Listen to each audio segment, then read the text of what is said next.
I'm attempting to watch 1,000 games of football before the end of the 2026 FIFA World Cup, and I'm going to be ranking every single one to find out which game is the greatest of the season. Today it's more Club World Cup action as Manchester City takes on Wydad Casablanca. Man City were coming off of a very, very poor season under Pep Guardiola, still managing to finish third in the Premier League, though coming away with no trophies to show for it, and they would be looking to rebound from that poor season with a good result against Wydad Casablanca, including 3 new signings being announced in the squad, that being Rayan Ait-Nouri, Rayan Cherki, and Tijani Reinders.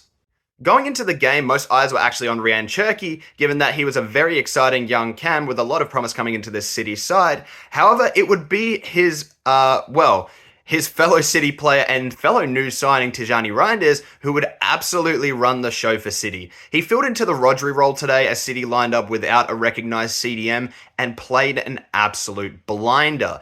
He was running the show up and down the entire time, looked comfortable in possession and played some great passes to see out City's first half. And in that first half came 2 Manchester City goals, the first of which coming only 2 minutes in, or just a minute and a half in actually, from Phil Foden back on the score sheet finally for Manchester City to get the earliest goal of the Club World Cup campaign so far to make it 1-0. And on the edge of the half, by some grace of the gods, Manchester City finally score from a set piece, as surprisingly it was Jeremy Doku that would get on the end of it to turn it home to make it 2-0.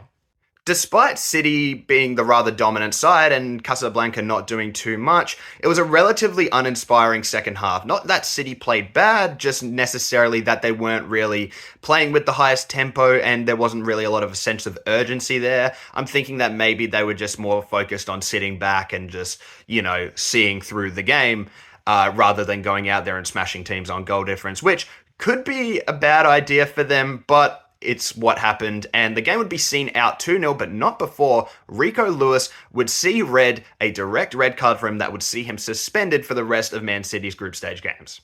Despite that Rico Lewis controversy, it would see a 2-0 win for Manchester City, and they're looking good. The new signings, especially Tijani Reinders, look fantastic. Ait-Nouri did not make his debut in this game, but surely will be making it in their next one. Overall, this game was okay, got let down a little bit by a bit of a lackluster second half, but I still enjoyed it regardless. I'm going to rate this game a 5.8.